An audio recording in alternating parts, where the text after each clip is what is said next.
I think my Windows notification sound broke the illusion a little bit. God, the live soon screens really are just so nice for buying me a little bit of time. It is insane now that there's more bells and whistles how much I actually have to just do a bunch of plate spinning at the start of stream. What's up? What's up, Prime Force? I don't even think I've sent out a stream notification yet. Yeah, this is coming in hot. Alright. Get that taken care of and then we'll get going.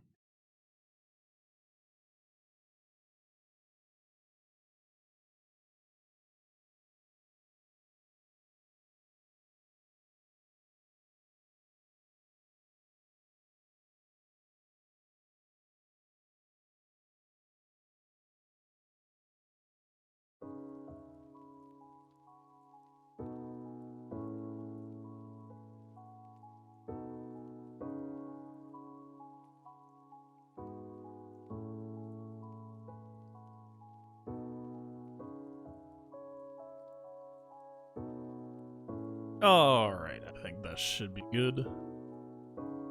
Chat box isn't cooperating just yet. I'm not sure why. I gave all of them the heads up. This should all be up and running. Yeah, we got text to speech for donations. Got all sorts of good stuff. Custom donation graphics. I suddenly started. I'm trying to be doing just upgrades for the channel everywhere, but man, some of this stuff has actually been like a crazy workload bump. But so a little bit of housekeeping actually to start off the evening. So I do apologize for not getting a local record of GAC 5 up yet from the performance, whatever, the show I did on Zero stream, the Gambit podcast on Twitch. I was going to just do a clip show of it like I've been doing the other GAC abridged, and then I kind of made the decision that I didn't really feel great about doing GAC abridged the way it currently was, of just, it felt weird. It felt like it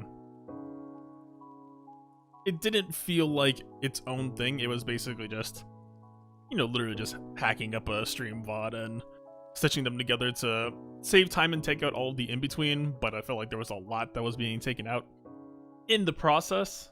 And to be fair, man, chat is this the part where I'm just gonna find out that chat is just out of commission for the evening? I gave him the wake-up spank. It should be here. We've done the thing. Oh, this is a little bit tragic. Anyway, so yeah, I'm turning... Hopefully, I think this should actually end up being sustainable once I get some practice under it. I'm turning GAC Abridged into a scripted format, where it's actually in some ways going to be a little bit more informative than the way I run these streams. The streams I try to run with, like, you know, good pacing. I used to overthink everything a bunch, but now I try to get the battles done. So GAC Abridged is where I'm going to go more into talking about scouting. You know, basically my whole thought process tackling the board. And then I think I'll still stitch in some of my live commentary there. There's no real reason to waste what's already there, but other than that, yeah, I think should be good, should be interesting. I'm curious to see how it'll go, I guess. So yeah, it's just quiet.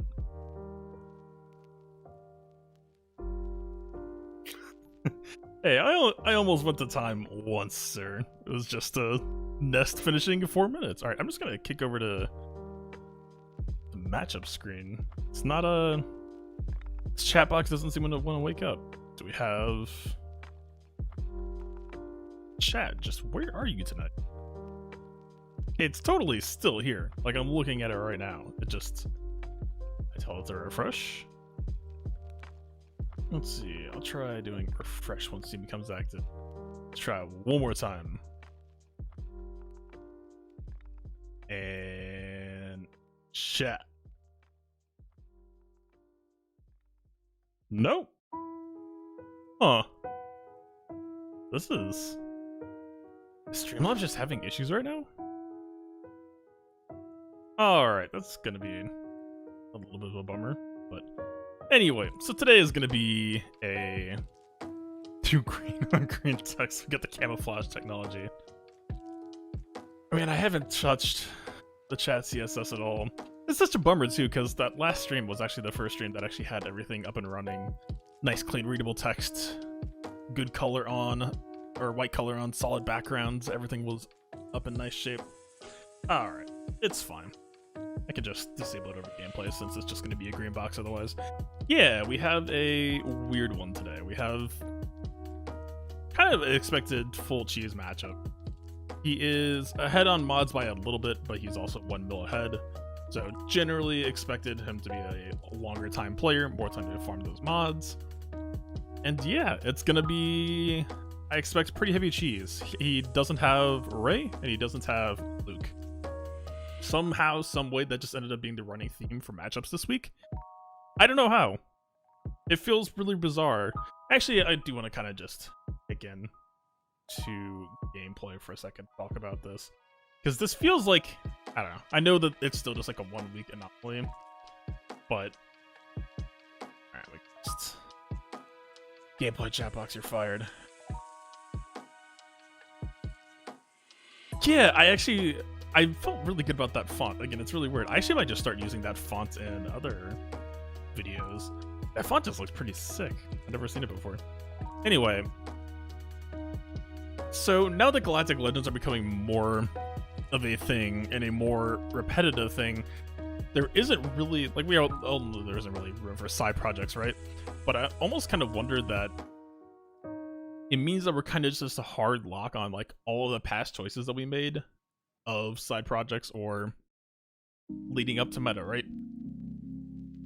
It feels like we're at a point where we're just kind of frozen into those choices, right? Of like, I never chose to gear 13 a Sunfac, and that's actually having some ramifications on me that if I had, you know, like, you have to ignore a lot of the rec characters, of course, but you know, if I had just shifted some stuff around, it just leads to some very, very different ripple effects right now.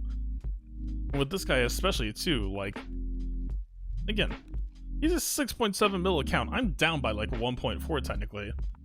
But just the choices that he's made, and especially, you know, if he's on the GL treadmill, if we're all on the GL treadmill, which given looking at his resistance, I think that's partly where the matchmaking is coming in. He did just blanket Gear 13, Relic 0 most of them, which actually doesn't even have that much of an impact on GP, but I guess just the act of bringing them up. You know? But it does feel like we're just going to have these weird, like, I want to keep coming back to the concept of, like, my brain just keeps thinking of tree rings, of, like, our counts are basically, whoa. Huh. That's not a requirement. But our counts are basically, kind of carbon dated and kind of locked in now that we're just on a permanent GL treadmill for the foreseeable future. Dedicated shipler, I guess. But like, does the ship even really, like, it's a utility ship, right? Like, you're not scaling regen strengths based on plo gear. We're still doing the exact same thing. It's just less of a dying risk like mine is. Whatever, fair enough. Yeah, but right, like, you know, with older accounts, you usually, like, there's some pretty telltale common things of, like, Gear 12's data mall. This actually less so. I was gonna say more of like a Jin Urso hiding in here somewhere, maybe. Is she? Ooh. He broke the mold a little bit. Nope, still there. She was just hiding. Gear 11, but you get the point, right? Of just like, these are characters that until CG says that they matter, don't really have a purpose. So even though I've been saying for a while now that GLs kind of kills the idea of being lean, it still feels like to some degree I'm still seeing that. The thing that I'm curious about now is going to be, like, if I have 3 GL, if I have 4 GL, you know, however many months from now. I do wonder if there is going to be a point where matchmaking just stops having these sorts of tree rings, right? Of like, at some point, you know, you get a Relic 7 Farm Boy Luke, you have a Relic 7 Sidious, you have a Relic 7, you know, 2 more GL pushing the top of the GP line here. I do wonder if it's going to stop these types of mismatches from occurring, just because there has to be some point, right, where they can't have, I mean, they can't have Gear 12 everything, but it's not going to work for a top 65 or top 80 GP. So, I mean, right, if we assume GLs are 4 weeks out, which I think is a very safe assumption, we should have requirement in, like, 4 days? 4 days? 4 days? 4 or 5? Let's say 5. I think 5 sounds right.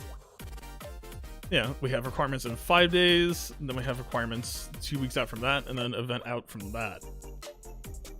It's hitting soon, like, painfully soon. The second round of requirements, I really am putting a lot of hopes on. For better or worse, if we're like, if it's just like what would the worst case scenario be? Like, for Palpatine, there isn't really a whole lot that could surprise me at this point. It's really just because we don't know the parameters yet. We don't know, like, because the Rey and Kylo were mega legendaries, but we already know that that isn't the case here. It's more just along the lines of, like, what does CG see as being a part of the roster? I do not want to see Farm by Luke in this round of requirements, just because he's already a safe assumption. Jedi Knight Luke would be some information, but that would actually just be more for other people because I have him already. It just wouldn't really do much for me, right? I wouldn't have to change any of my game plan. Like, you want to cry? I don't mean to say this as doomsaying. I think it's just kind of interesting, right? Because, like, ostensibly, when GLs, and to some degree when Luke came out, in my mind it was like, okay, there should be enough stratification in accounts that it really doesn't matter, right? Like, I would say, or I would assume, that this line at the top here, I mean, ignore the favorites or whatever, Like, you hit him with this, you hit him with this. I would assume that that creates enough, like, push at the top that I should only really be fighting against other people who are flashing this as well. And just for whatever reason, that's proved to not be the case.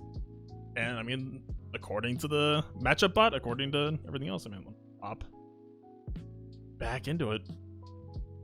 Now you can see he's still got more top 80 and top 65 GP than me. So, I mean, it's fair, right?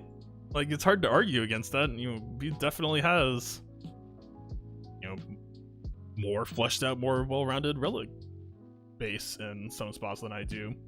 Relic 4 Treya, I'd love to have that. Same for like a Relic 4 Django.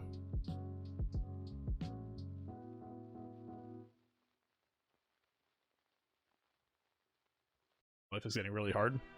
It's, yeah, I think it's mostly just this. CG has basically set up a paradigm now where it's like, okay, you either meta chase or you add bandwidth for personal projects that are ultimately still probably not going to pay off as much as meta chasing. But I was actually kind of thinking about this, right? So if you went for one GL, you actually have some budget to push around right now, right? The place where it gets tight is if you were wrapping up your second GL now and then CG's gonna be like, hey, surprise, there's more. One GL isn't that bad. One GL is kind of like gas ring, right? And, like, we did gas, and there was some downtime with gas, and we were able to like get some breathing room. It's the fact that we're getting hit with essentially double gas of it, which is kind of ridiculous. So if you, like, let's assume that the pure utility of having a Galactic Legends is like security in your arena rank and not having to fall as far. I almost wonder if you could try to get away. Like, if you're pure hard free to play, you could try to do one GL per meta sweep. I don't even remember if I mentioned, but I legitimately no sleep right now, so I apologize if I'm a bit rambly. Right, but like, you know, let's say you only farm Kylo, right? And then instead of working on Rey, from your position, like, I wouldn't want to do this for like a territory war perspective or even a GAC perspective. But like, maybe instead of detouring into Rey now, I guess even like Jedi Knight Luke also makes that a little bit of an awkward consideration. God, that's the weird part. This wasn't just like double GL and then, oh god, more GL. It was like double GL and then, oh hey, by the way, Luke. And then, oh hey, by the way, more double GL. And like Luke's requirements, like, he was still... Is he even in the journey guide yet? He totally isn't, is he? We got the master before we got the knight. Weird. That's funny. Yeah, I don't know. I think it's just gonna be, like, for me, it would be impossible to argue myself into not chasing meta, but like, you know, I do think some of these characters have seemed pretty sick, right? Grieve, I'm kind of coincidentally farming now because of Y-Wing Bomber, but at the same time, I don't think I have any possible way to like argue gearing him, right? If we assume it's going to be another 700 Kairos per GL character, I'm pretty sure Grief is kind of a Kairo monster himself here. You can't. You just straight up can't. Like Mandalorian, I would love to gear this character. I think he adds a lot to that faction. Would love to, you know, use those TM chains with Bosk Frenzy Weaving. I think you know, we got mass assists. Ton of ways to use that here. It's not going to happen.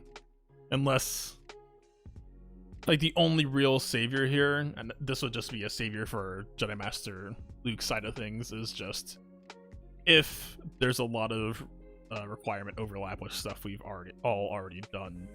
And that's kind of why I'm mentioning Gas as well here, is for Gas Event. Actually, I can just pull this up as an allegory. When Gas Event came out, the thing that was nice about it, even though some of this stuff was kind of blindsidey and it hit really quickly, was if you look at the prereq list, and like think about the year that he came out in, this requirement list was essentially just, if you've been working on the stuff that came out this year that was pretty good for PvP, you're already in pretty good shape, right? It was like Droideka was kind of a not really used that much. You didn't really, you was kind of happy to take that slot, or Watt, depending on where you're at, right? But like Padme was a good team that year. Asajj had to be like a reach for some people. I was happy to do it just because Knights is a pretty good team. Even now, still getting some use, definitely still getting some reach. That's a good investment. But still, like, other than that, right? Shakti, there was already a pretty good reason to gear her for the cam mission, of course. 3PO, good character. And then, like, the Separatist droids were expensive. That was really just kind of that was their biggest hurdle that year, was like, it's a solid B team, as I remember. Is like, same for Padme, but Grievous droids were just ridiculously bottleneck capped. But it's the same story, right? It's meta, and at some point you kind of want to flesh out your meta just to have the widest toolkit available. What's up, Sam? Getting Kylo a couple of weeks ago doesn't feel like an accomplishment at all. Are you saying that with Kylo being your first GL or second? Because I'm actually the exact same boat. I finished my Kylo Ultimate within 12 hours of CG announcing that new Galactic Legends are coming.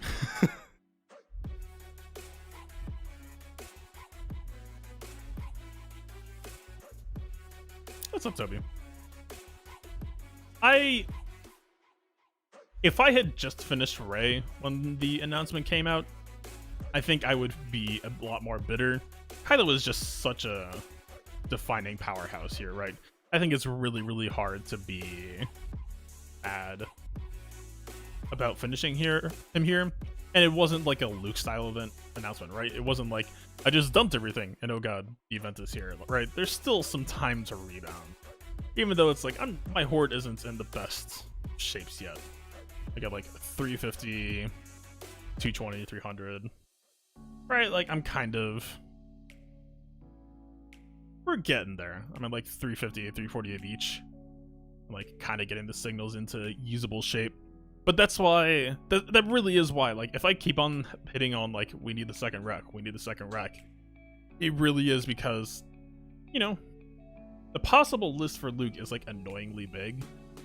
And it's either going to be stuff we've definitely already hit before, or, like, there's still the ship concern of, like, is Mon Mothma going to be a capital ship? I actually wouldn't be surprised they see, like, a Relic 5 Akbar requirement, maybe. I still think it would be insane to me for, like we had Radis, we had Finalizer. That was basically its own second pair of Rex that were, like, just wasn't in the list. Like, shipwrecks, essentially. Shipwrecks, goddamn. That's the worst. So to go from, like, that to just, like, hey, starting ship character, like, get Akbar Relic, I guess. That's such a down spike in overall requirements that seems kind of insane to me. I'm still going, like, 2 or 3 refresh on, or 1 or 2 refresh on Rebel Y-Wing per day just to try to get him done. And then, of course, there's going to be the inevitable wild card of, like, it wasn't just resistance ships, right? It would be the Ebon Hawk, the Ahsoka ship, which actually Ahsoka ship, like, a lot of that stuff I didn't mind either, because that was also a case of, like, if you've been working, or if you worked on the good ship meta, then you're fine. This, especially if we're talking, like, cis ships, we're really in this whole awkward range of, like, the only reason you farmed these guys, the only reason why I have the shards that I have right now was because of the whole speculative Nihilist capital ship rumor that swept around. This was like a I'm gonna get into breathing room and then wait it out. Wait to see if anything happens. This was like, I'm gonna get into ballpark range. Love the DR meta because mods are really your thing. I do think this meta is, like, strangely it feels in some senses like sets and primaries has never mattered more, but speed is really mattering. It's making remods for territorial wars really, really awkward, especially. Yeah, it's bizarre. Like, I just got a 19 speed circle speed set today. I was actually like really, really happy on this. But then suddenly it's just like, well, where does this go? like who really demands this right now? I think I give it to B1? Oh. I got it on shock too. Yeah, right? Like, it's really hard to be mad about this mod. This is a 20 speed set. Like, hell yeah. I will always take those. I don't really have that much depth on it here. Mods are actual work, not spending. Yeah. I mean, that was kind of the defining, like, I get it up for the actual live stream. Although, God, I learned some stuff last night that actually made me like retroactively angry at past work that I've done. So anytime that I do voiceover script and you hear me do that for a video, I have been going through word by word and combing out noise and breathing sounds and stuff in between every single word, and now I know how to like automate that. And that was a lot of work. Like, even in just like 10 minutes, that's a lot of gaps to go through. That's gonna cut down on setup time significantly. But yeah, right, so like, this was the account that I was going against just because I know it's on the channel yet. Like, normally you look at an account, you check their fastest characters, you skip the Galactic Legends because that's kind of cheating, and you just run immediately to like a Shock T303. And then you run into a 296 Basilisk Shot and Fallen. And like, if that's the ceiling for your account speed, then like you have not cared about mods at all. And that was kind of an insane thing to run into. This is like someone who, like, Gear 12 Grief, Relic 5 Mandalorian. Like, this dude, you know, Gear 13 Watt, which I feel like is actually still kind of rare. And like Kara is pretty close to on the way. Like, you start hitting these things and it's like, okay, like, you can tell that they care about meta. They're pushing in some spots, and then their galactic mods. Yeah, God, that's gonna be the new feature for next year. Feel it coming. His mods are just like not there, like, not even close to matching that level of enthusiasm, but just dragging his account down in so many clear ways. Kind of tragic. Like, I mean, I know mods are also busy work, but alright, like, just a game, of course. Not even just a game, too, but a mobile game at that, which, that's not like some weird elitist thing I'm saying. You know. The point is to have fun. Alright, so this guy, I'm not expecting a whole lot of clashing anywhere. Even in all of his 5v5 history. He likes his Kylo, he likes to keep his Kylo. I think it's going to be a painful day for him for sure. I actually feel a little bit bad. I kind of wanted to get NS back in here on defense with the Kylo, because I think he will probably be forced to try to gas that team, which I think the NS there would have been a really, really smart call. That being said, though, we can totally just nice this Grievous team, I think. I need to make sure it's actually like a... Oh, God, he's gonna wreck my team. That's good. The Grievous team that I fought against on Zera's stream actually had so low damage that it just turned into, like... It was a good 2 minutes of just, like, nothing happening. There's like a push and pull that the Night Sisters want to have in that fight, and it just wasn't happening. And, like, the first Talisman AoE went out and just... I landed one Plague on B1, which, like, if you're gonna land Plague, that's the place you want it. But I just had to wait for Plague to single-handedly, like, push B1 in. It was bizarre. Also, I think I went up against this exact Mon Mothma team. Is she? Okay.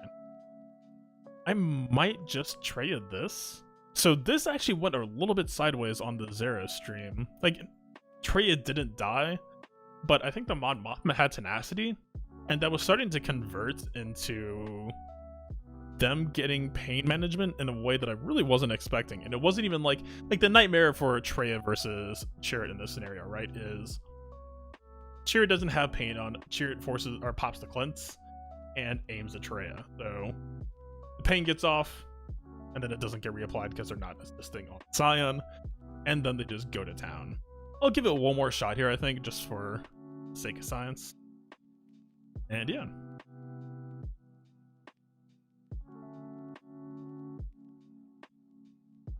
You can go around most of it with relics.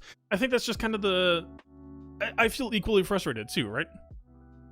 I want the defense to be hard. I don't like days like today. I don't think are particularly exciting. Let's see. I could try to spice it up and like do some practice on Talzin lead, but I'm just gonna stick with what works here.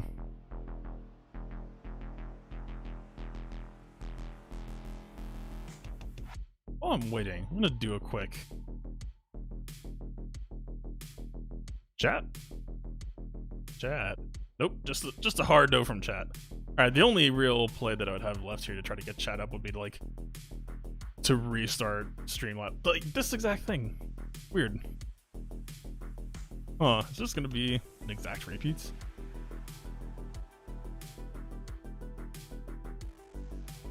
Again, not a bad person to have Plague on, but also, that's a bit of an extreme coincidence there.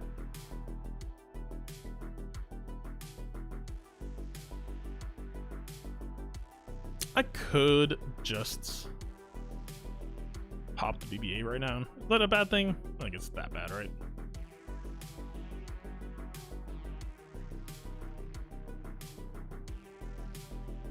Let's see.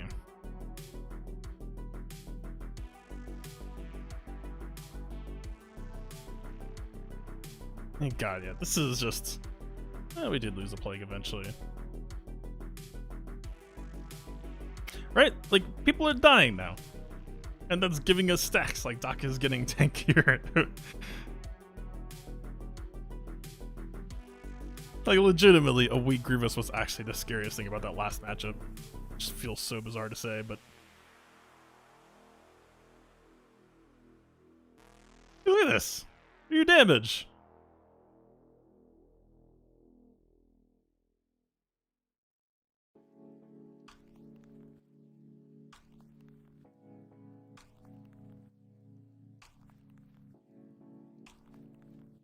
If we get the stun now and actually don't pull him below 100% health, then we actually do just keep the stun. That's...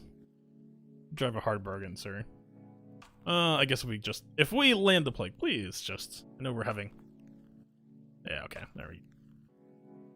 I don't know why that's just suddenly the magic token today is like, yeah, your NS versus GG will go just fine, but also, you owe a debt. Your first Plague just goes into the winds. And it's not like she has no potency either. She has a decent amount of potency on her. It's not that type of shenanigans going on here. Alright, let's... I didn't actually look at speeds. That would be the biggest concern here. I don't think... and it's not a Zeta Pow either, which is the other thing. Even though, like, this is still, I think... like, this is essentially a cleanse. And so even though he's not... you know, the Zeta Pow, not like a full TM train here, it still is going to be pulling off that pain pretty often. Now, I'll try playing this a little bit differently. Is he... what geos is he representing, actually? Let me do a little bit. I did Grievous against... ooh, that is...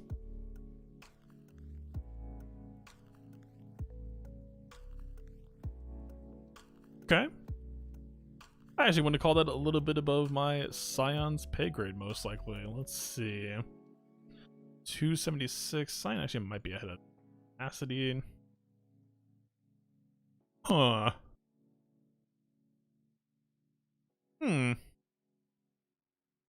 Again, with the Gear 12 tray, Scion needs to get out in front. And that makes this a little bit of an awkward dynamic because I've been throwing less modding onto his bulk. Let's see. Where are we for this lock? I actually want to say I'm probably going to go faster than that. Yeah. But also it's a lack of potency. Yeah, I don't think I'm supposed to run this matchup.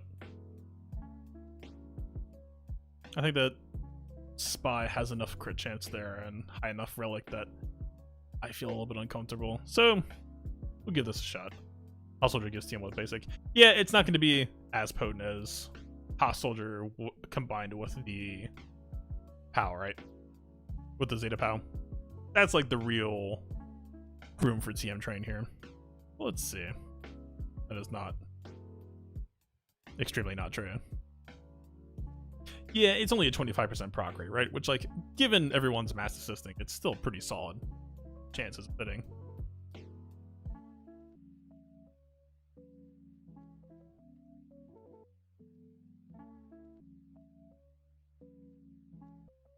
Alright, there we go, the solid. I kinda, Last time I came to the conclusion that it's probably best not to isolate because I wanted everyone to keep assisting on Scion.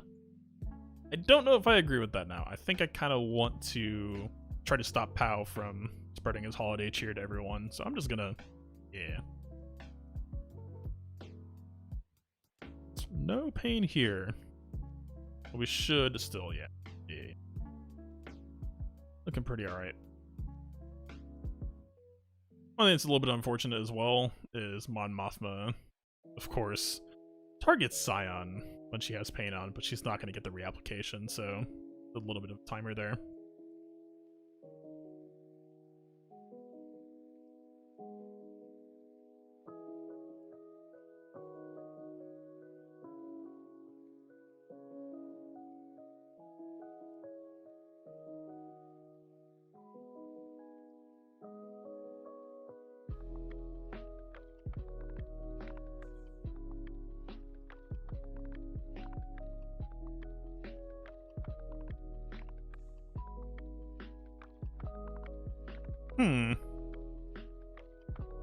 Not feeling all that great.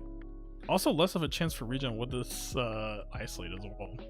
It does feel a little bit weird.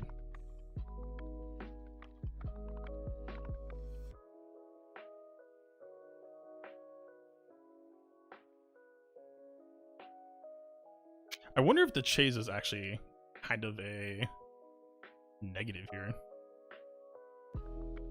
It might just be too much regen, or like enough regen that they can deal with the the tray attacks.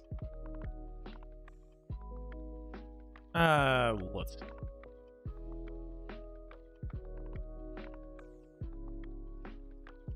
I think Scion does enough damage to take this POW out here, right?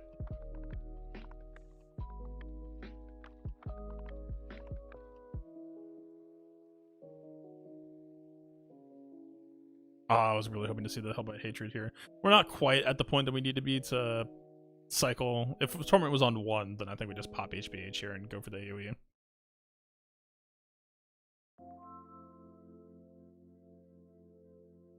And the one thing that does feel a little bit different here is, like, usually at this point, this is a scary point in the matchup for Scion against Geos because you're, you know, getting TMR'd and ability blocked to Kingdom Come. But in this case, we're still pretty comfortable. It just means we're -2 or -1, depending on trade estate. I think from yesterday, this was basically -1 for having her die. Still, yeah, I think it does depend. I think it depends on the Kara comp as well.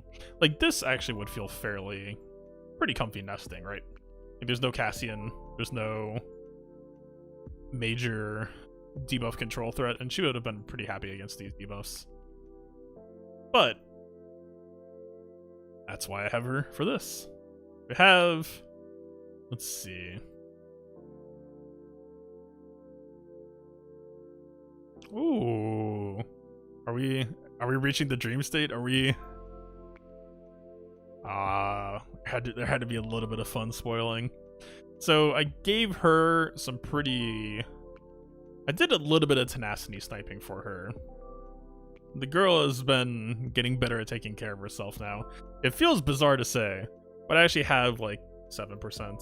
Well, yeah, everyone has 35% there. Like 7%, 7%, 9%, 7%. Like, she's actually kind of. I'm trying to get her financially independent from Herman Yoda and Watt in like some situations if I can get it. And we're actually almost there. This is actually getting kind of close. the Padme is gonna have a 3% chance to kick her in the face. Not less than ideal. So I think I'm still just supposed to run wall. But, you know, because this is a rear wall Padme, there's no question, right? We already know. We know what's gonna happen here. Oh god, I fought this exact same team on Zerath as well, and the nest was gear 12, and I went to you're supposed to do the initial stun, let her go, hit her with the Han Nuke, let her go, finish her off. And in this, I shot her once and she just immediately died, and I came, god, just painfully close to timing out on Django. Like, legitimately was one hit away before he cycled the damage immunity off, before there was nobody else left to hit, and he was just gonna start getting reduced forever. Yeah, I mean, I know, like, Clash, I don't even, do I even want to know what Clash's base tenacity is? It's just gonna make me angry. So I'm just gonna, that's out there, it exists. 175% feels like an okay number. I'm happy with that number. And like, if I toss on, it's not a great, am I in the right? I guess I do. I probably do. It's not a great arrow for this purpose, but I guess I could kick her up to like 177 by 60ing this. Could do better than this arrow by a lot of a margin, though. I'm just not working on these types of mods. But yeah, like, imagine, you know, 180% tenacity base. Like, that gets you ahead of a lot of average Anakin and Padme teams. Oh, Sam, I was with you for the longest time. I just did some side tenacity sniping while I was waiting for my Kylo to finish farming and got a bit lucky. Alright. So the thing I tried on that stream, and keep in mind, this, I should probably check his mods. This worked, but this also worked with legitimately 4 seconds left on the clock, which, you know, that's, Alright, I'm just gonna play it a little bit safe here. Got, the thing that I ended up trying, or the theory was that you can cut Kira lead and just run Watt with the tank piece. And Watt, let's just say the hypothetical, right? The normal thing that you want to be able to run in this matchup is this, which is you've got 30% offense on Nest from here, you got 25% offense on Nest from here, and then you have that cut down by 50%. So let's say you're 155% times 2, you're like 77.5 or something. Sure. That sounds right. The whole logic was you're still at a net negative from offense down on 3PO. Oh, that's what I'm saying. You're 155% with Hoda, but then that gets cut in half from offense down from 3PO on the enemy team. Watt just kicks you back to 100 every time that you take a turn, which kind of means that you're net positive with just this, which I thought was kind of interesting, right? You don't actually have to run Kira lead, and banner wise, this is superior, right? This is going to be a 60. But we do have this at 5 dot instead of 6 dot, and just, I have started bringing in some damage back into her mods, but you do kind of need more of it. So there isn't nearly as much as there could be, and ultimately that's the meter that kind of matters here. So just for the sake of being safe, I'll probably just take the 56 here. I guess the question is, do we prefer, I think Watt's still a better ad here. Getting that offense down off of her is just such a nice way to go. Alright, let's just do this. Not gonna be the best banners for doing it this way, but being a little bit lazy. We'll give Kira the regen tech just to make her believe that she has a chance. Alright. You did good, Kira.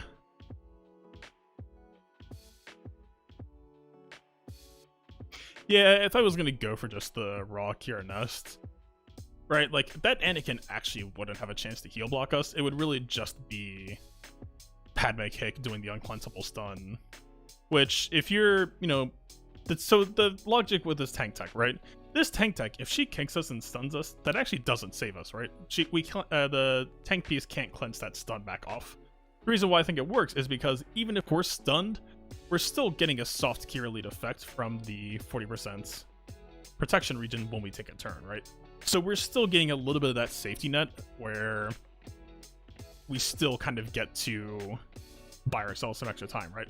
Because the biggest threat with the Padme stun kick is you don't get a chance to lifesteal up when you lose your purple protection, and that sets them up for a possible kill shot on your next turn.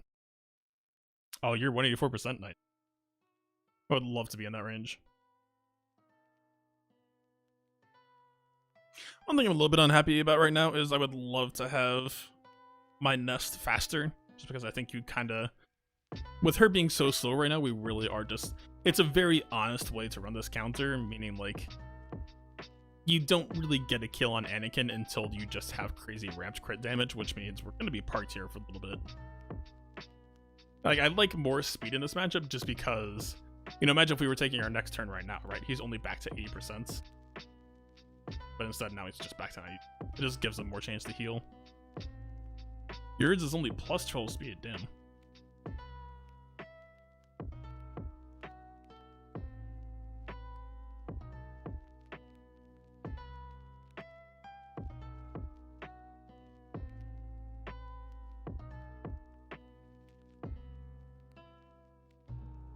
Yeah, I gotcha.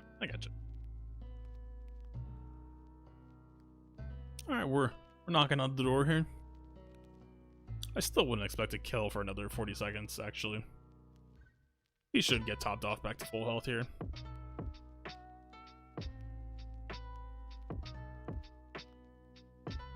Okay, never mind.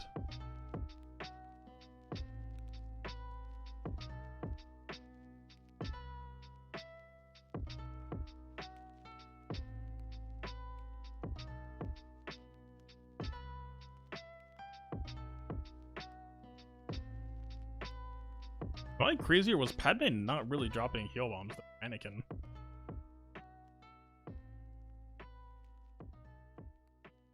Like,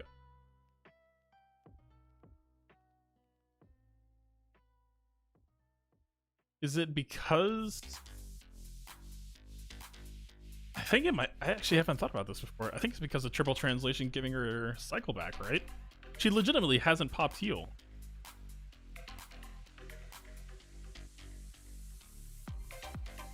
Like, do it, I dare you. About to die, probably. Weird, that's a really, really weird side effect. Huh. Oh yeah, full protection here is. Full protection with Kira lead is pretty much never an issue, right? Because unless it's some situation where, like, Scion gets a huge, or not Scion, sorry, like Ahsoka's last man standing and hits you with a big hit, and you don't get the full protection regen off of, you're usually pretty huge here.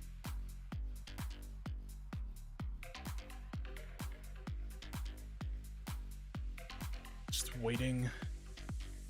This annoying part of this matchup has to be just waiting for Ahsoka assists here.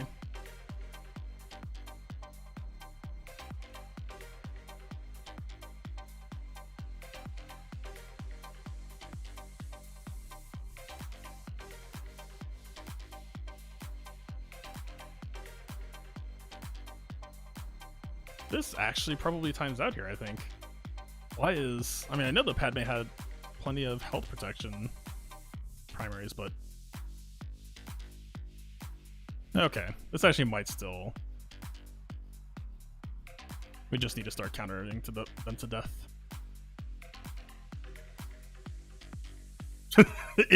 Okay, just yeah, just another casual 4-second win. Why not? And so the scary thing there is actually... That was with Kira lead.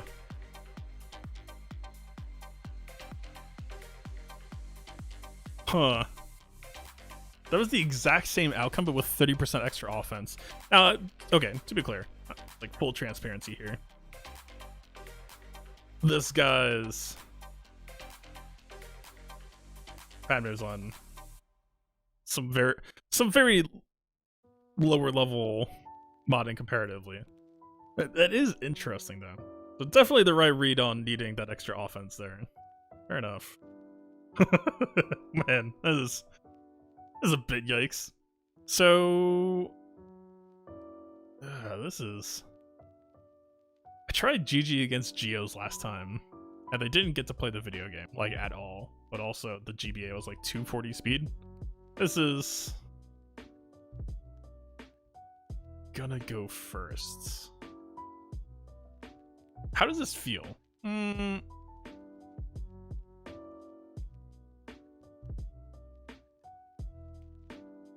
think B1 might actually be a little bit too... that's... Huh.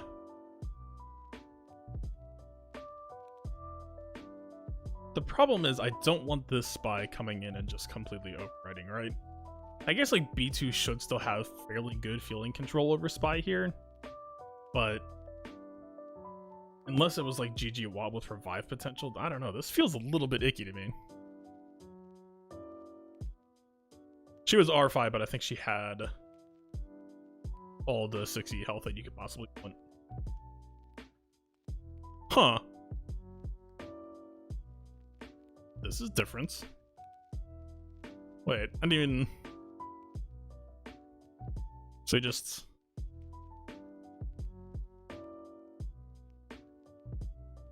Oh, I wonder. No. God, this is weird. Yeah, that's a weird way to use your Watt. I mean... You could do worse, I guess. Like, it's still a beefcake crew with, Hux TM block supporting him. Weird. I'm assuming health. Well, narrow. Good stuff, sir. Alright, that's problems for later, man. This matchup feels like it could go ugly, but I do want to try it some more. Just out of curiosity. Like, if Treya Scion becomes more comfy against Mon Mothma, then I'd be kind of content to just give this matchup a run.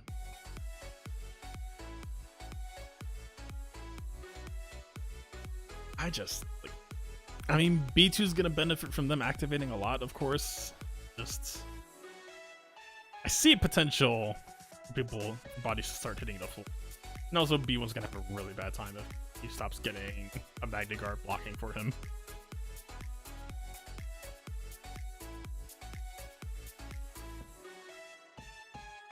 This feels a little bit like walking death here. Let's see. Last time was like a candy team. This is gonna be more of a actual test. Also kind of unfortunate. I will have my old style group mod set up for next time, but would have loved to been able to like do a full TM train here. Like B1 into Newt here would have just been delicious. Ooh, if they kill Newt here, that would actually just be fantastic. That's not Newt.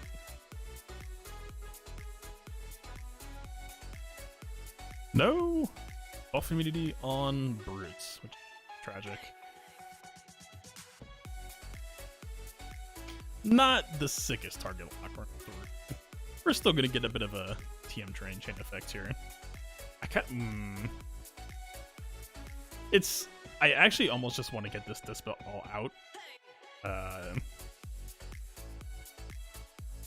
With that being said, I think we actually lose a little bit too much tempo by doing that.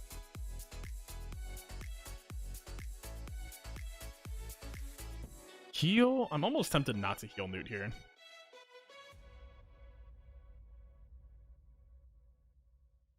Like, this is the tragic thing, right? Killing target locks is actually just effectively killing part of our train. I don't know, maybe I am a little bit sad about not...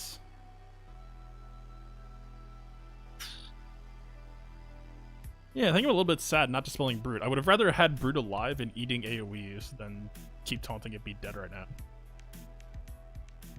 Alright, next GG turn is just gonna straight up kill B1 here. It's less than ideal.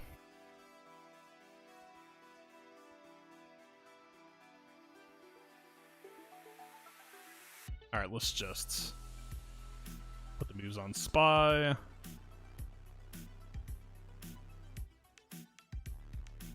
The problem is with our tenacity, I don't really see stun. Stun on GBA would be nice here. I don't see it happening. Guess we just need to stop you from being a big old jerk. Okay, in some magical fantasy worlds, it would be kind of cute to try to just aim off of target lock just to try to let B1 get one last move off before Grievous goes. I'm pretty sure we're just supposed to keep trying to get some perimeter here just to get GG ahead of this soldier. So, oh, it actually worked out anyway. Fair enough. Alright, B1 just dead here. That's fine.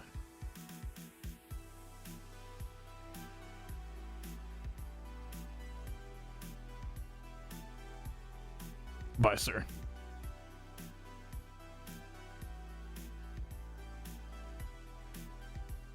Yeah, I knew that felt pretty uncomfortable going into that matchup, and I guess for good reason.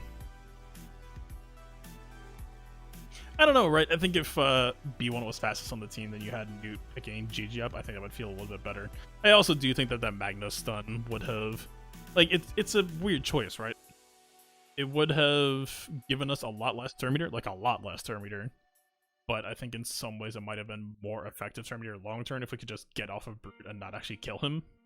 Because if B2 or B1 keeps hitting that target lock and like not killing him, then I think we're in pretty alright shape. I don't know, that's a weird one. That's a pretty alright relic. Nice Sisters with 330 speed spirit, not bad. Certainly not bad. Also 127 Asajj too, also not bad. This looks gassy to me. I do feel a little bit obligated to put some respect on them though, and maybe make it a like. So this is always the thing to me, right? It's like this should win, right? I don't think that's it should win, or even I would almost say this might just be better. Specifically for I think that Asajj should just outspeed Rex, which is actually kind of a good thing here. You want the tenacity up to go before Talzin has a chance to Plague, because the Plague is going to stop Gas from auto-cleansing. I feel like I kind of just have to do... For the sake of safety, this would feel safest.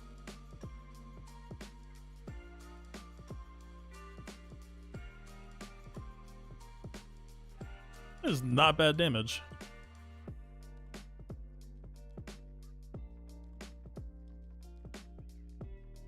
Oh, the spirit landed TM removal. I was like, why is his gas not 100%? This might be a little uncomfortable then. She's gonna yank turn meter off and then Talzin gonna Plague. We actually might see a gas topple here. Would not be surprised to. That counterattack is actually really, really helpful here. Alright, this is the... Oh, okay, no Plague on gases. That was like the big scare. Although it's still going to potentially spread out from Rex real quick here.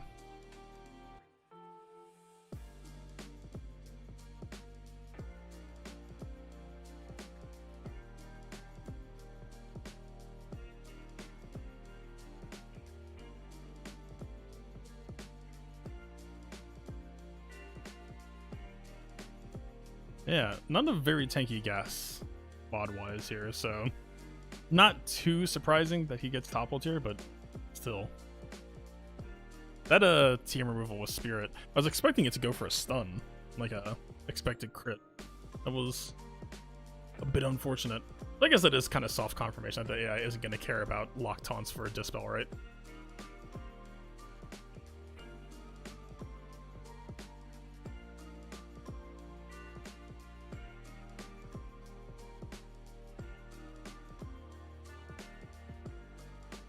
Okay. Alright, we actually did get the... I was wondering if we were going to get the grace period off of gas stand-up. 59. Yeah, I think, you know, fair enough. I brought +1 and ended up proving to be a little bit necessary there.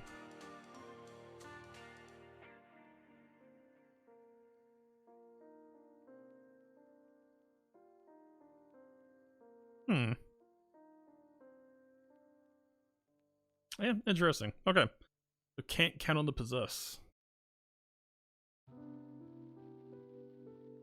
Fair enough. We have a stubborn crew team. This is this JT? No, it's Hux.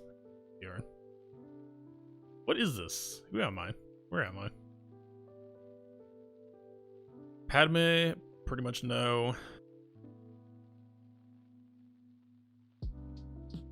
Vader?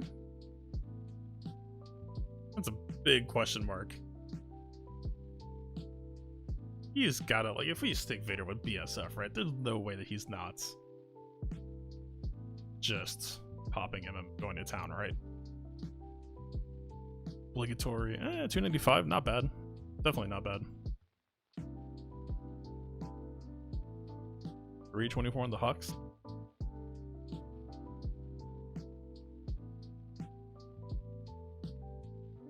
How spooked should I feel right? I mean, EP lead as a draft is kind of negated until Hux is dead. I would almost rather just have the Zader here.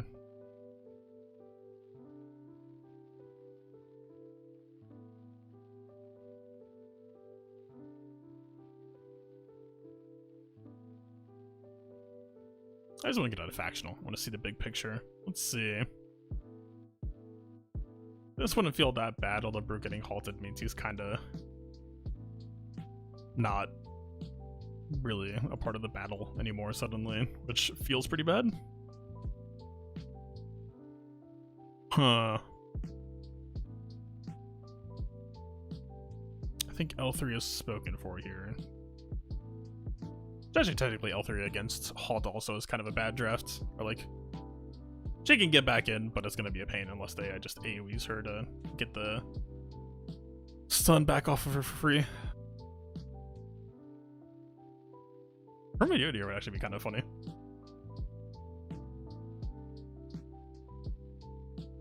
I kind of want to stick Pyadin, but the man is legitimately just going to get rolled off of one AoE.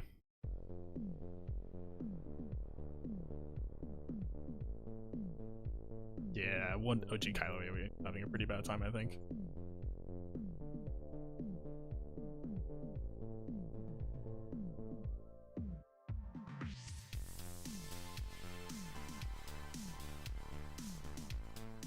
Alright, yeah, I don't know. This is going to be weird.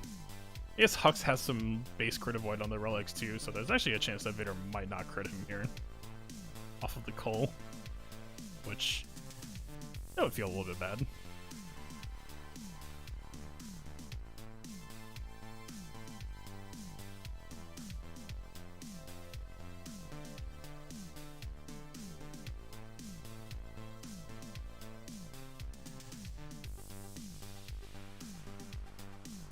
Okay.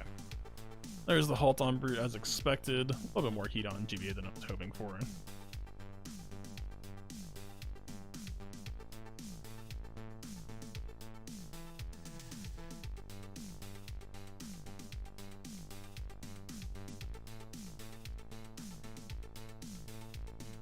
Do we actually care about Hux being alive? Come to think of it. Isn't that just kinda... We're not really gaining TM here. Huh. Weird question suddenly.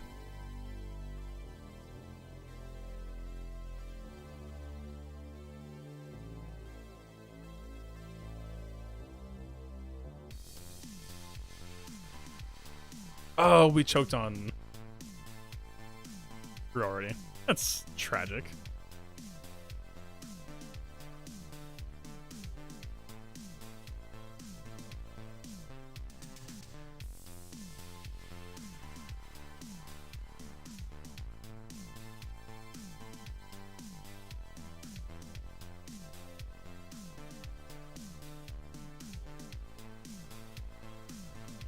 In timeout.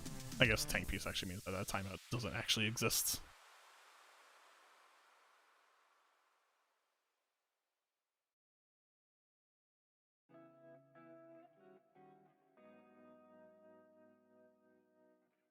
Might be a bit unfortunate on this call if Brute gets killed, but just see him dispelled and taunting again, so.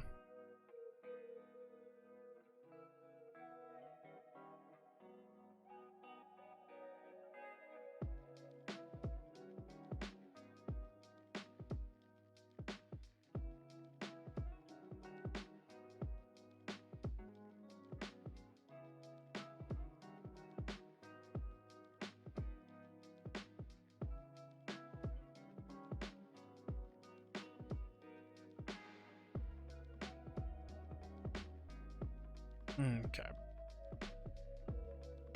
Trying to think. We definitely need OG Kylo dead. That's like needs to happen soon. And the soonness is only getting more needy. Actually, he's just gonna take out GBA there.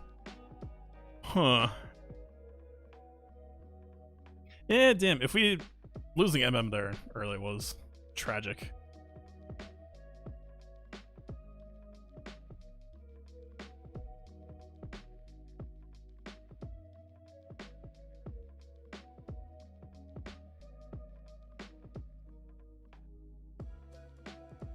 Alright. You're out of the picture.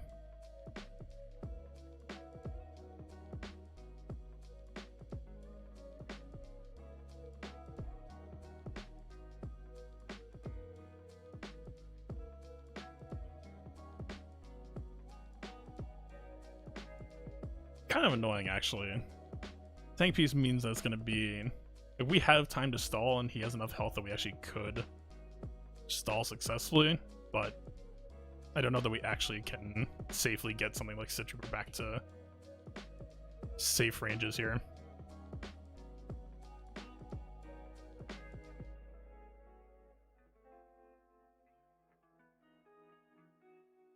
He is life-stealing, right? But also this is... We have 1 minute left. I don't think we actually have enough time to get extensions here.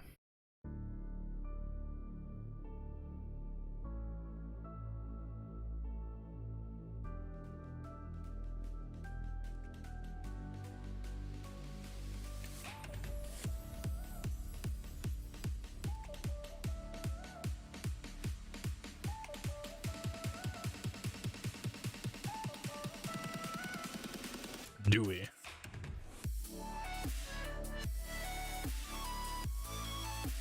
Perfectly fine with taking a BSF hit here.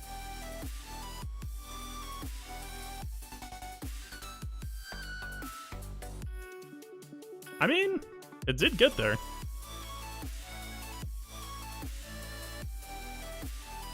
I'll take that, actually. We got a full protection back on Throne and Vader, and we got full health back on Citrooper. Yeah, Prime Force, I get it. But also, if I'm running into time in situations like that, I'm doing it purely for score, right? We had Kylo. Like, I could have killed Kylo anytime there, but I'm actually a little bit surprised, actually. Like, Citrooper being 5% HP, I didn't think he was going to have enough breathing room or a chance to dig himself out like that. I for sure figured that Kylo was going to be more of a problem. Alright, do I just... There's so much being left behind here.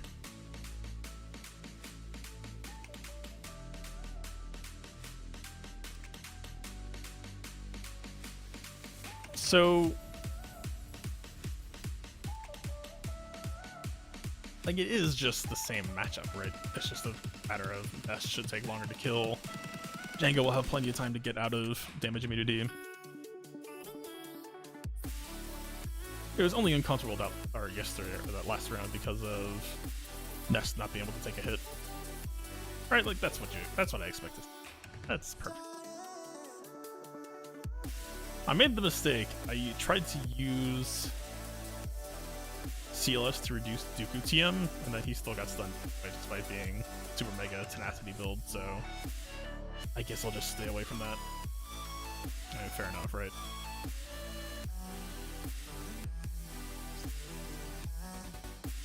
Alright, Nest is almost ready to go, so I'll just have Han shrug. We'll kick it down to the TM order.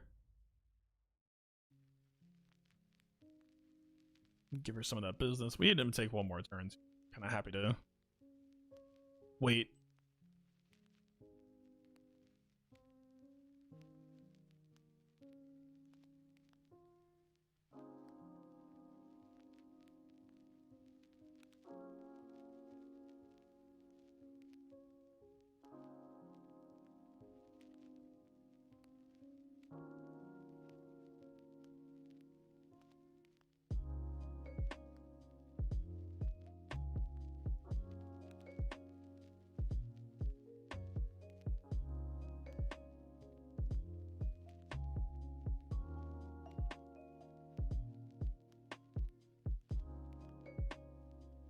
Okay.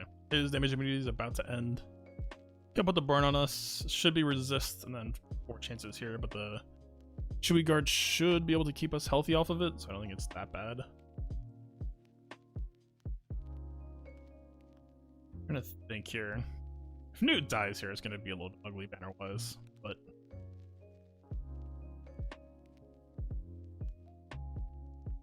Okay. She's done, he's done. That's how this is supposed to go. See, it's so much more comfortable this way. Imagine having a nest that can take a hit. This makes life so much easier for me. So imagine that situation, except for imagine that everyone was dead. Django was like 30% turn meter with damage immunity still up, and it was just like Newt left. And I had to like try to eke out every turn possible to avoid reducing his TM and getting stuck on him.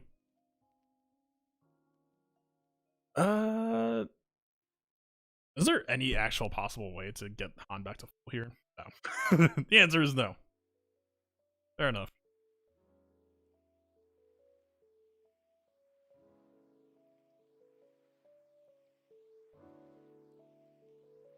I think banner is actually going to fall a bit low today, probably. I don't know. The 56 against Padme especially, I just don't like... 56 feels like a bad... If you're doing like a roster efficiency play, I kind of want it to be like a 58 to 60 ideally. 56 feels a little bit too harsh.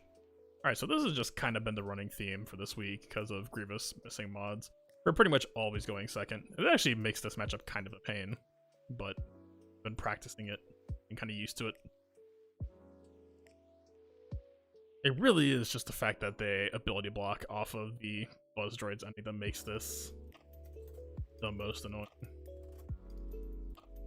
So, now we get ID 2000. Kind of wanted to draft Silencer, but we really need to have a backup fleet in case of things going super, super bad.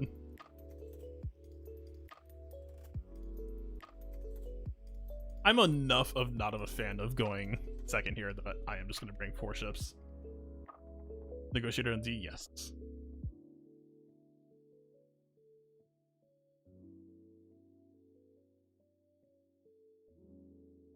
Okay.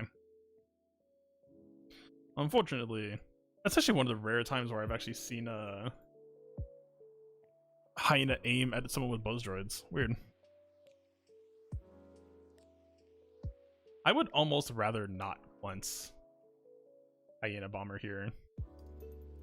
Might sound really weird to say, but I'm actually just going to give a charge to Vulture. I've been messing around with this in Bleach chart a bit. Right, it's just such a huge tempo loss to not get the combo offer. Like, we are going to take some more damage because of it, but I don't know. It's hard to say whether this is throwy or not.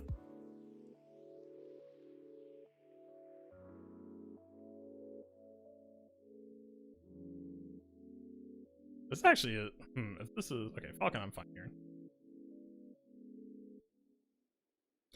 Buzz droid here. I think we need to bring out our own Falcon, actually.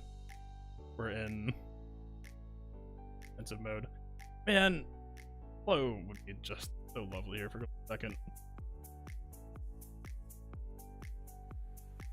I guess we are going to get the Buzz droids cleansed off, actually.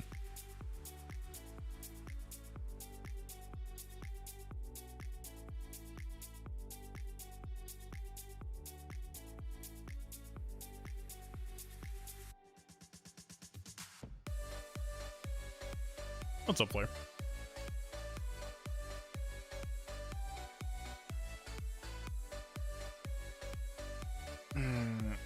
I don't know if this is actually going to be the Buzz droid that kills him or not. And going second in this matchup just feels so dang ugly.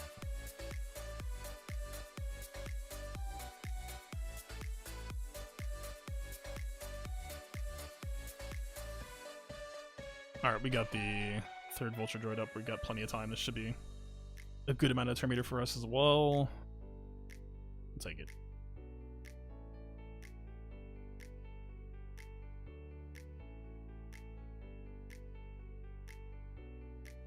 I don't know that I want Eben out yet, actually.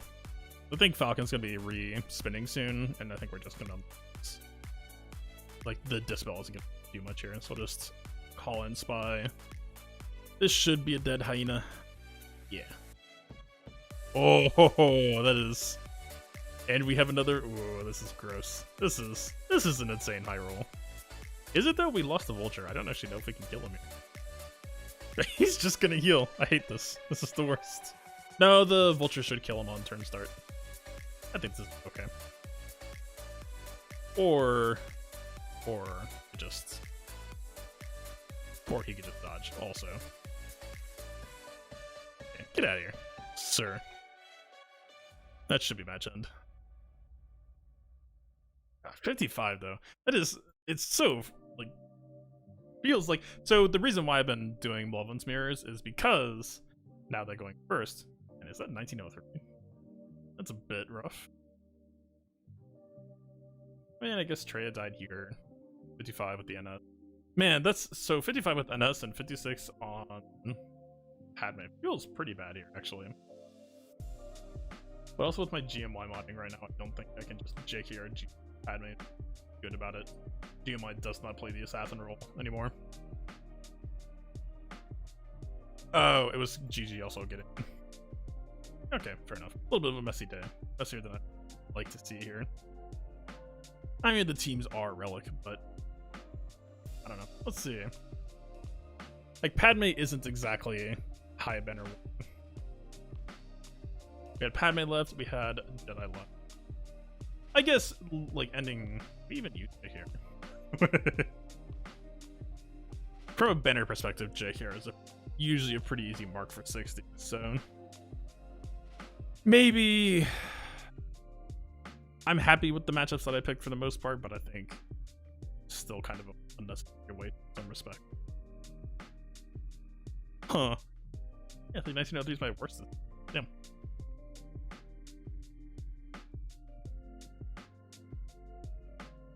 Unlucky. I am, for whatever reason. I don't even feel that sleep deprived right now, actually. I feel like I'm on a fairly strong second, but who knows? I do think,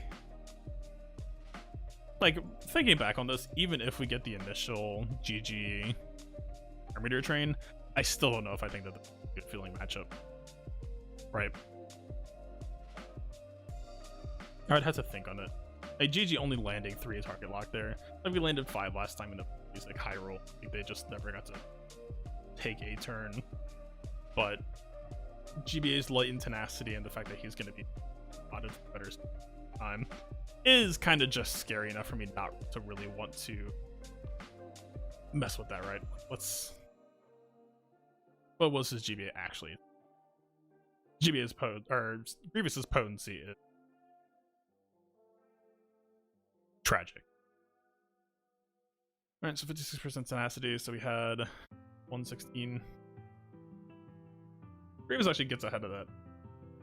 Just with base. Fair enough, he doesn't have any extra tenacity modding. I don't know. I think, like, part of the thing about GG301 was the TM train was a guaranteed thing for offense players. Like, the AI, if it hits it, or like you run a 0.84 ratio, you're in pretty good shape. I think... What do I think? Right, like, we have... It's still an outstanding issue that even if we TM train them first, they still, like, when they get to do their Dispel, they get off a Magnet, I would say, pretty easily, right? Like, GBA's first turn is both going to Dispel them and also get Magniguard's taunt off without a chance of him countering. And that's like a huge power play for them, right? But suddenly that's just everyone exposed.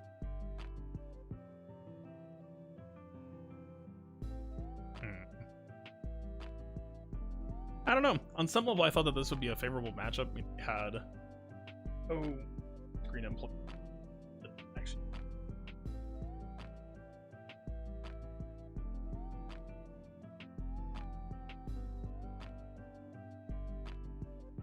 Don't know where my stylus is. All right, I'm just gonna draw this with the mouse. Prepare yourself.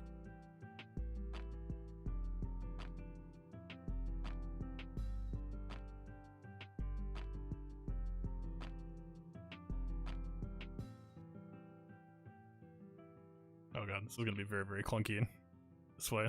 It's just not how this is built to work.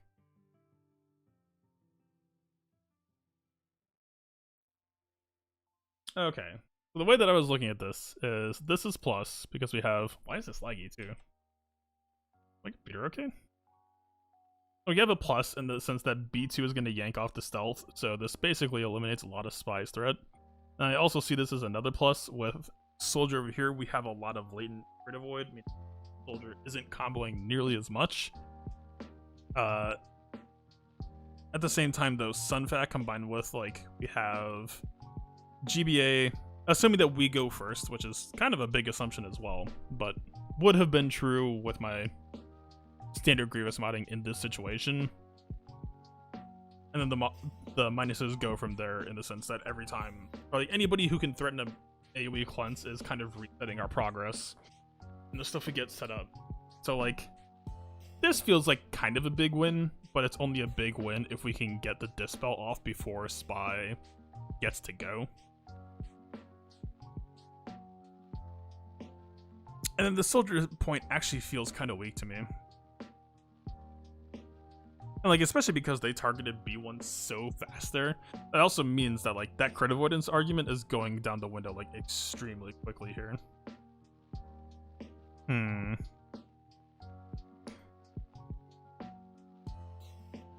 Mouse. Mouse drawing is... We have plus on B2, plus on B1.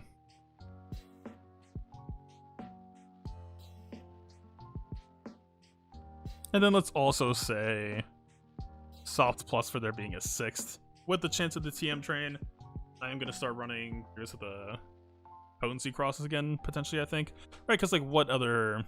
This is going to overlap on the drawings a little bit, but bear with me here. Like just, not to say that this person's Geos are like the poster child standard team, but...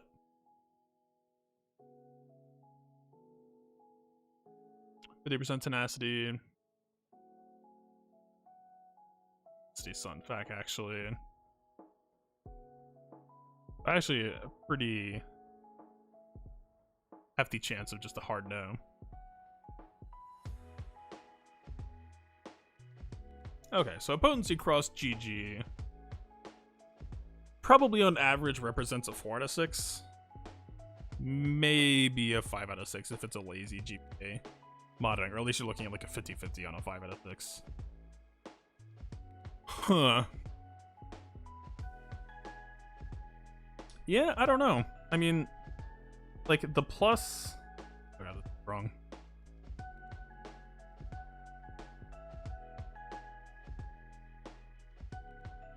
I'm still, like, settling back into using Grievous on offense. It has been a bit, but...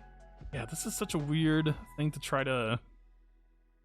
I don't know how to evaluate this. I think the risk is too high. Like, the pluses, like, normally when you're addressing fighting Geos, the pluses are, like, a huge plus of, like, most of the time, if you, like, all you have to do is just stop Spy from getting his nuke, like, take him out of stealth so that his nuke isn't, you know, his nuke. You're pretty much comfy. In this case, though, like, the fact that B1, all they have to do is expose him, and he's basically on, like, a 2 or 3 turn timer, or, like, a 3 attack timer, lock, whatever you want to call it.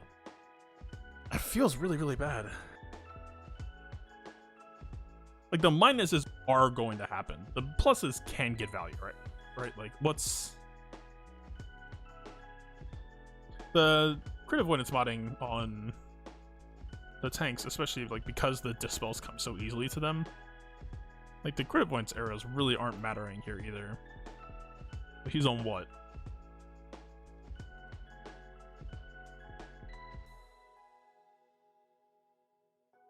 %130% crit chance, so that's still like 63% crit chance with B1 unique.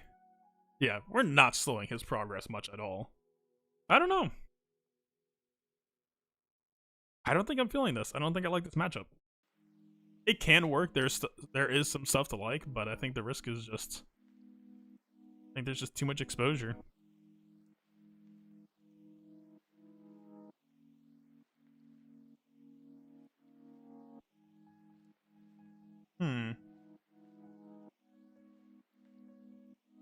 Interesting.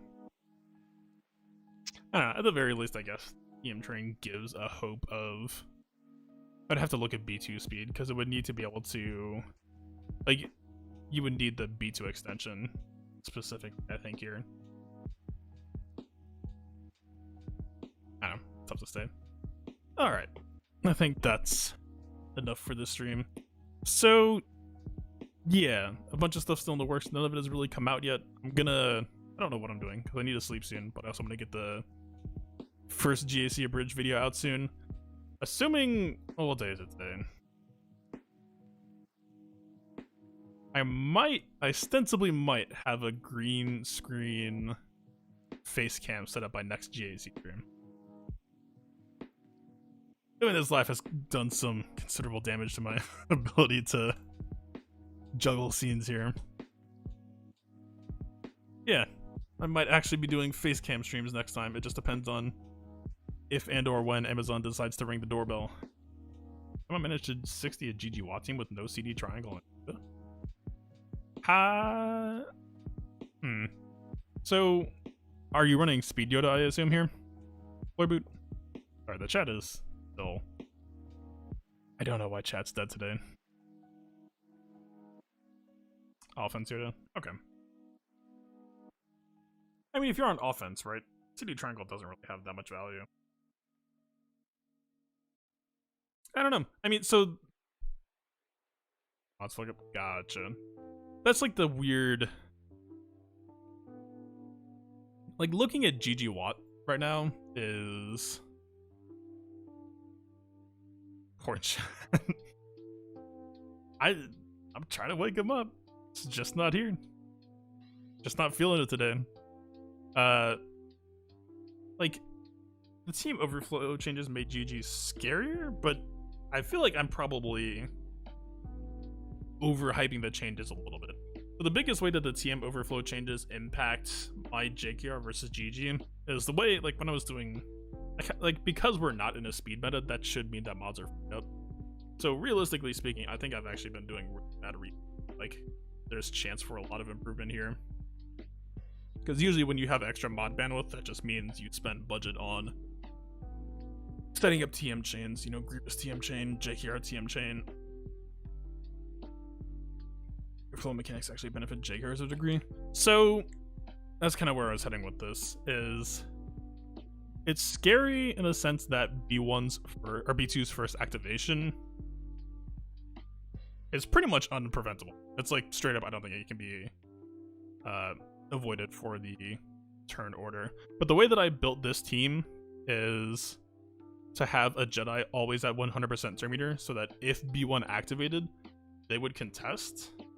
But I think the consequence of doing that, if I tweak their speed so that they'll be like 100% turn meter plus 1 speed, then the net end result might actually just be that, like, how do I best diagram this out? Let me go back actually. Let me get the green screen cleared out to actually try to, like, I can visualize this, I just don't know the best way to, like, draw this here. Because I know that this is true, right? Should I just go into squads maybe?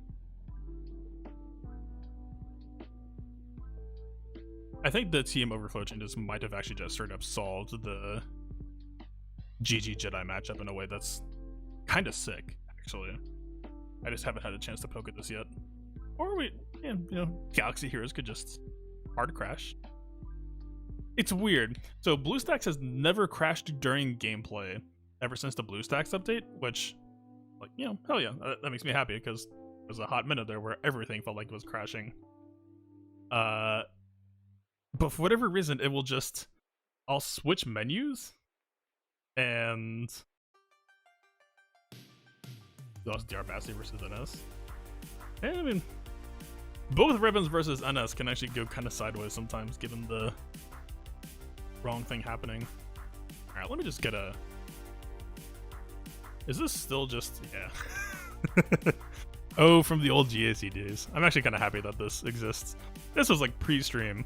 My like, it's actually kind of telling. This was this from like Gear 1 level 1 walls, so we can kind of see dating since then. Back then, Geos were Gear 1 level 1.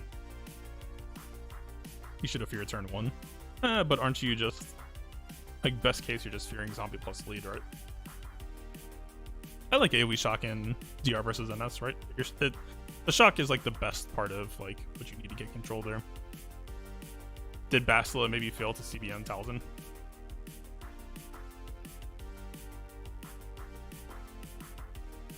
Alright. This is the best way I can show this, I think. So let's... Watt adds so many considerations. I'm just going to start with this. So let's say standard GG new, right? The way that this usually runs down... God, this is... I really wish I had my stylus on me. Yeah, not exactly standard stream experience. So usually it's going to be JKR activates B1. B1 goes and resets. Or actually technically Hermit Yoda. I still prefer Hermit Yoda first here, I think. But it is going to get a little bit weird talking about Hermit Yoda going first. So B1 will activate, that's your 1. And now he's suddenly back to 0% Hermit Yoda. Then with 2, should be off of the JKR mark, which at this point we will have had GMY go. He's going to AoE Foresight. He's going to eat all of that, and that puts him back at a hard 0. And this should be the last time B2 ever has a chance to move, unless you press an AoE button, right? So I think technically speaking, the TM overflow changes might be...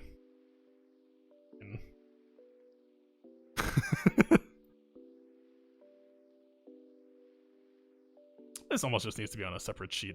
There isn't a whole lot of room to mark it in here. But basically what I'm saying is, as long as we always have a Jedi that's 0% plus 1, or like 100% plus 1. Well, so this isn't true though, right? If B2 activates and then reactivates, which is actually pretty low odds, but then he will take priority back again. But it does mean that one activation is actually safe. I don't know.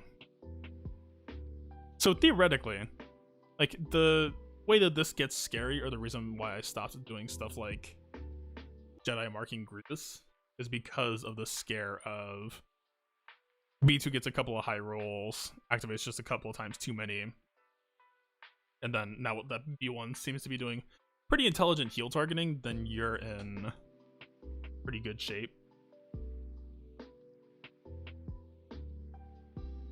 Yeah, like, this still feels like really, really promising to me. Like, this will always trump this in a way that feels pretty... I don't know.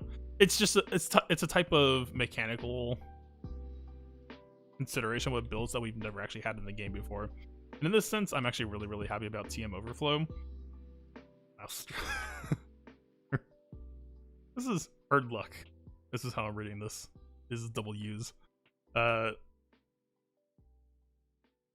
don't know. That being said, though, the potential for B2 to just still just keep waking up, and also the fact that, like, the way that this worked before with the whole TM whole TM flood concept was just the fact that at any point, if B1 activated, we were always going to have a 50-50 chance of going first to try to just disrupt his team's flow.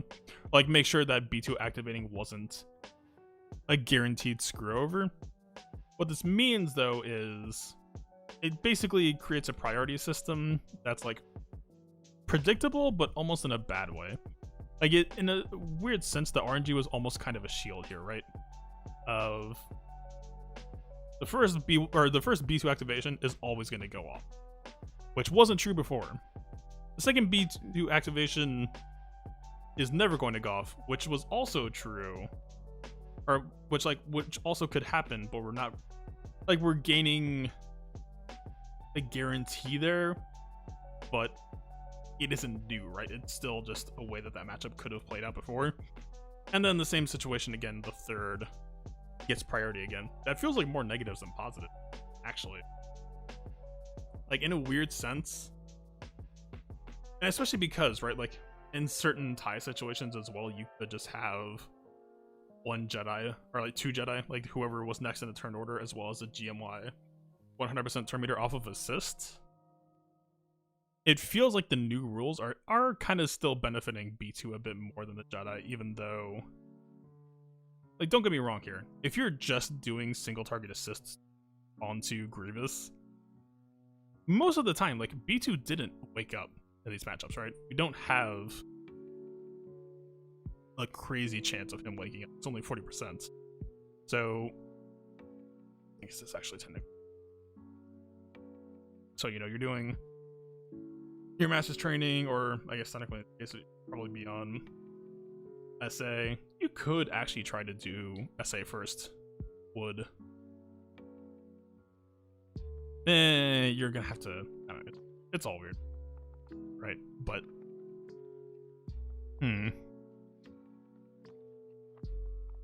yeah, that's weird. I haven't really fleshed out my thoughts on this yet. Like, really thought this through. It's scary, but it's nice, but the scare is kind of coming back around again. Weird.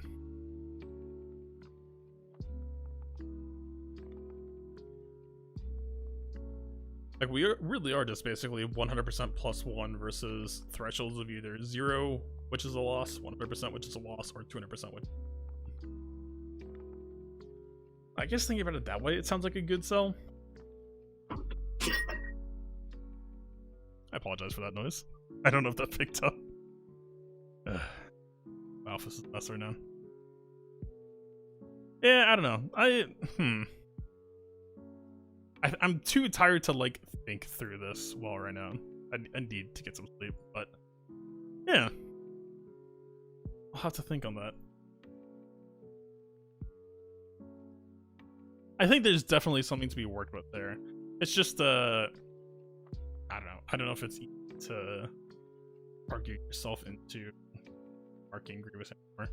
Because even then, right, like, assuming it's a GMI with good mods, it wasn't that consistent that you would kill GG off of the Jolie assist. And the Jolie assist is usually when you're dismounting, right? Like, there's still usually some push and pull. There's gonna be some turns swapping back and forth. And in that sense, like, B1 getting the big heal on still a huge concern. Weird.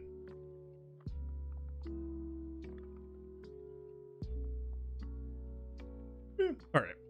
I need to dismount out of stream. Yeah. Again, some cool stuff should be... Easier bridge will be ideally out in the sleep. We'll get it done. Morning hours should be up, let's say by tomorrow around noon. I'll set a deadline for myself just to add to the stress, but the stress is gonna help me. Yeah. Should be... Stuff like this good impersonation of Dengar 5s with those Carbonzies. Yeah, dude, I do not want to gear it pretty much at all. I had, like, okay, he has some really, really good strategic advantages now, but just, like, legitimately, why does the Geo's gear list just have to be Furnace City? Because, like, if you haven't looked at the Geo list, we're already in Furnace City just from Chupio Mothma. Like, I'm already, I feel like, in pretty good shape for the GL Rex, and I'm still eating Furnace Pressure. I only just now finished what they were gonna need.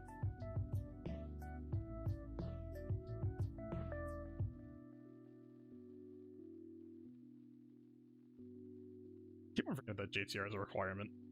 Wait, is she? I'm pretty sure, right? Just Mothly. I think I just ended this.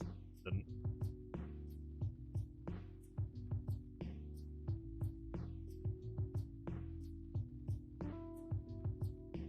Is Dengar still worth it? Let me answer this very quick, in my opinion.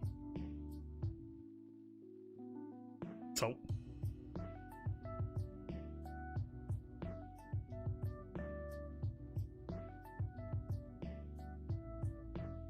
I mean, so my opinion on Dengar, right, is so even before the GL situation, right? Because I agree with you, and I'm gonna go there in a second.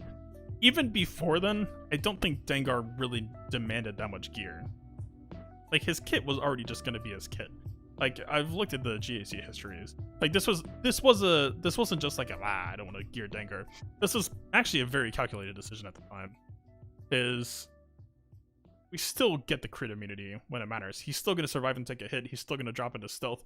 He's still gonna drop the deaths. He's still gonna steal some banners. Right, like if they decide to bring CLS and just one-shot Dengar shooting him first, then sure, so be it. But if they're bringing CLS against bounty hunters, then it should be a pretty free match for them. You know, aside from tax mechanics like burn, hopefully steal some banners off of 2 people. Yes. The other consideration now is how do you justify gearing Dengar in 2020, especially considering the fact that, like, if you're building a bounty hunter team now, I don't think Dengar's in it, right? You're probably in some mix of, like,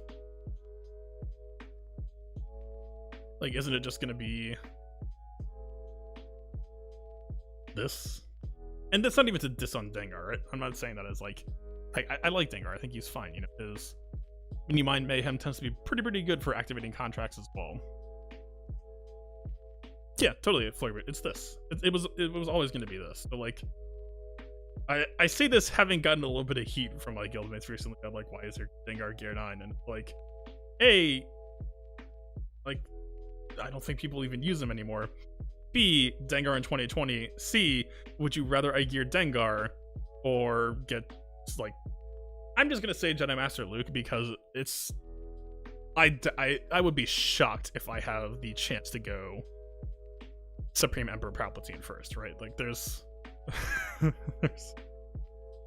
unless in some magical world where it's like these IP troopers and not the Sith that I don't have either, like sitting here at the bottom, which I'm extremely confident that it will be these 3 at the bottom that I do not have geared. Like, assuming that, right?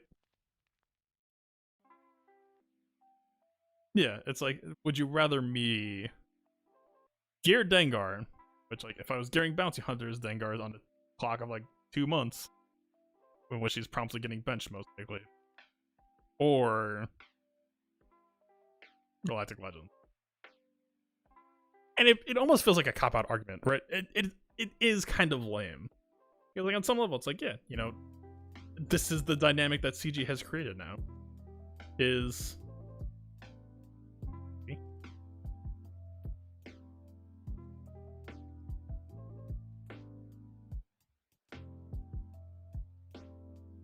the dynamic CG has created is just like this. This could be a Dengar. This could be the Mandalorian.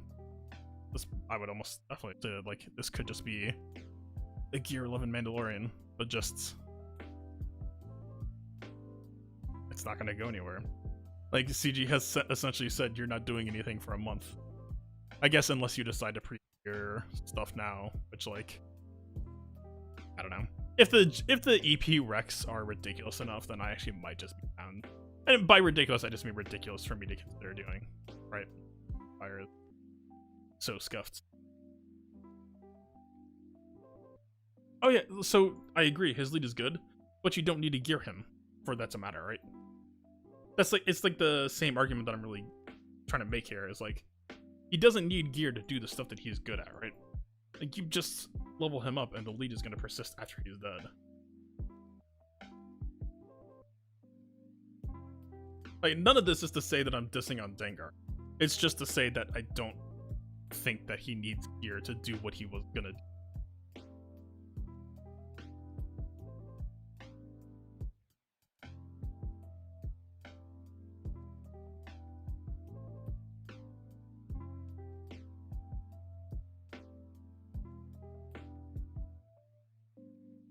I think I misspoke when I said it was creeping stealth, but for the most part, it's still the same thing. Right, like even if, you know, well, like a Chua AoE tries to pull him out or something.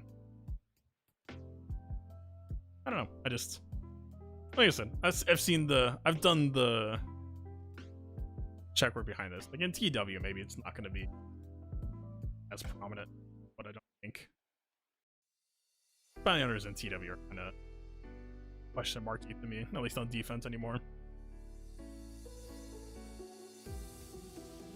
Like even like honestly, like wouldn't you almost just rather have like an bow? Zam, I would love to if I had like sick income or something. I could just throw at this. Like, I guess the biggest problem, same thing, right? Like Zam is hard to fit into this 5-sim, but before like Mando Grief existed, Zam was basically the enabler for this type of shenanigan. It's just that Mando's unique is so much better for it now with the Terminator train. All right, let's actually get out of here. Oy. All right, I'm gonna get some sleep. I hope you all have a good Labor Day weekend. Hope you all spend it safely as well, because I definitely know some people who definitely not, and that sucks. I'd like the things to get better. That's my hot take. What if things got better? Yeah, let's just relax, have a good weekend. We actually have a very spicy territorial war, so I can't even say it's gonna be relaxing, but I'll be asleep for the next number of hours, so not my problem for now. Yeah, peace out.